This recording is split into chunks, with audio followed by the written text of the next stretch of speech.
14 अगस्त पे ये पैगाम है, ये मैसेज है कि थोड़ा थोड़ा करके इस वतन की तामीर में अपना किरदार अदा करें, इसकी गलियों को सवाएं, सजाएं, सवारें। कभी सड़क पर रैपर ना फेंकें, कभी शापर ना गिराएं, कभी किसी गंदगी से इस वतन को आलूदा ना करें।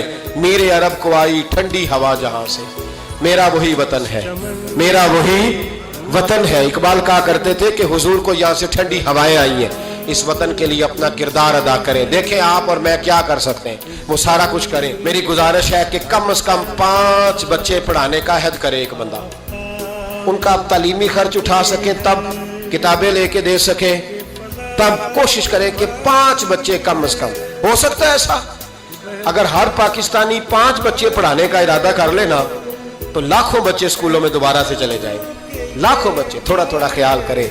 और अगर कोई वो काम करे जो इमाम आजम करते थे, गरीब के बच्चे को ले आते थे और फरमाते थे मैं तेरे घर का खर्चा दूंगा, तू तालीम हासिल कर। इसी को वज़ाइफ कहा जाता है। ये काम करें। मेरी दुआ है ये वतन क़यामत की सुबह तक कायम रहे और इस वतन से रोशनियां फूटती रहे। ये उम्मत मुस्लिमा की क़यादत करे। दुनिया के अंदर 2 ही वतन हैं जो दीन के नाम पे बने, 2 ही स्टेट हैं जो इस्लाम के नाम पर वजूद में आई। पहली मदीना मुनव्वरा है और दूसरी पाकिस्तान है। खालिस मजहब के नाम पर ये 2 रियासतें वजूद में हैं, एक मदीना तैयबा और दूसरा पाकिस्तान। पाकिस्तान का मतलब क्या? ला इलाहा इल्लल्लाह मुहम्मदुर रसूलुल्लाह सल्लल्लाहु अलैहि वसल्लम। मुसलमानों का ये मसला है कि ये नबी पाक से प्यार तो करते हैं और अल्हम्दुलिल्लाह बड़ा करते हैं, लेकिन ये प्यार को जहतों और सिमतों में कैद करते हैं।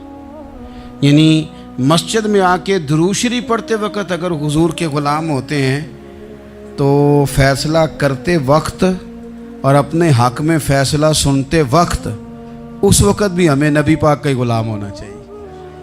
हमें वोट लेते वक्त भी हुजूर के ग़ुलाम और वोट देते वक्त भी नबी पाक सल्लल्लाहु अलैहि वसल्लम के ग़ुलाम। जब तक निज़ाम नाफिज नहीं होता, निज़ाम,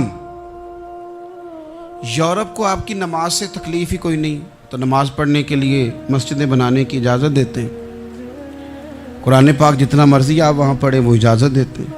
आप ज़कातें दें जितनी मर्ज़ी, वहाँ से लोग चंदे इकट्ठे करके यहाँ नहीं ले आते, करें जो मर्ज़ी।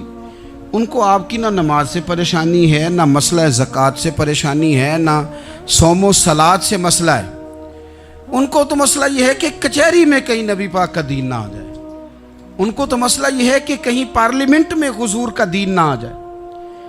2 कौमी नजरिए क्या हैं और नजरिया पाकिस्तान क्या है जिसकी बुनियाद पर पाकिस्तान बना। बड़े ठंडे दिल से मेरी बात को समझिएगा। पाकिस्तान अगर अच्छी सड़कों के लिए, तरक्की करने के लिए बना था तो ये तरक्की हिंदुस्तान में रह के भी हो सकती थी। इंडिया वाले कहते हैं कि हमने तरक्की नहीं करनी, कच्ची सड़कों पे चलना है, हमने टेक्नोलॉजी नहीं बनी। ये काम वहाँ भी हो सकता था। अगर आप ये कहें कि पाकिस्तान जमहूरियत की मजबूती के लिए बनाया था कि डिक्टेटर कोई नहीं आएगा, सिर्फ जमहूरी कुव्वतें काम करेंगी, तो जमहूरियत में तो इंडिया बज़ाहिर आगे निकल गया है। उनकी जमहूरियत तो ज़्यादा अच्छी नज़र आती है, कभी डिक्टेटर नहीं आया। आपने पाकिस्तान क्यों बनाया?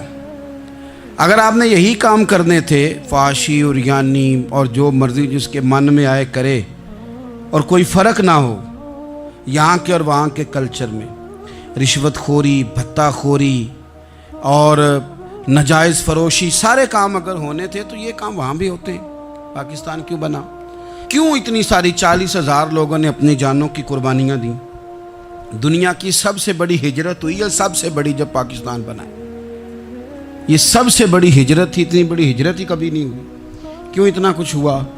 वो इसलिए हुआ कि हमें बताया गया था कि वहाँ ना सोशलिज़म, ना वहाँ खाली जमहूरियत का राग अलापा जाएगा, बल्कि एक बुलंद नारा लगाया गया था। नारा क्या था? पाकिस्तान का मतलब क्या?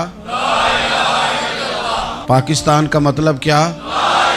ला इलाहा इल्लल्लाह मुहम्मदुर रसूलुल्लाह सल्लल्लाहु अलैहि। ये उन्वान बनाया गया। गरीब आदमी को बताया गया कि जब पाकिस्तान बनेगा तो वहाँ हुजूर का निज़ाम नाफिज होगा, जागीरदार की और गरीब की तफरीक ख़त्म होगी। जिस तरह अमीर के बच्चे को कॉलेज में दाखिला मिलेगा, गरीब के बच्चे को भी मिलेगा। वहाँ बताया गया कि लोग वहाँ हर लिहाज से अपने आप को बराबर समझेंगे। वहाँ वही बात होगी जो जनाब सिद्दीक़ अकबर करते थे। وہاں وہی جملے دہرائے جائیں گے جو حضرت عمر فرماتے تھے، وہاں اسی طرح غریب پر سخاوت کی جائے گی، اسے دیا جائے گا جس طرح حضرت عثمان غنی کرتے تھے، وہاں اسی طرح فقر کا دور دورہ ہوگا، سادگی کا حسن ہوگا، اپنائیت کا نور ہوگا جو مولا علی شیر خدا نے عطا فرمایا تھا۔ اس سوچ کی بنیاد پر پاکستان بنایا گیا، اس سوچ کی بنیاد پر، اور اسی سوچ کو آگے لے کر کے جایا گیا۔ کوئی سیاسی پارٹی اب یہ بات نہیں کرتی۔ دو قومی نظریے کا معنی یہ تھا کہ ہندو الگ قوم ہے، مسلمان ایک الگ قوم ہے، ان کا رہنا سہنا، اٹھنا بیٹھنا، کھانا پینا الگ ہے، ہمارا اٹھنا بیٹھنا، کھانا پینا، سارے معاملات الگ ہیں، تہذیب و تمدن الگ ہے، لہذا ہمیں الگ سے خطہ چاہیے جہاں ہم اسلامی نظریات کے مطابق آزاد ہو کے اپنا وقت گزار سکیں۔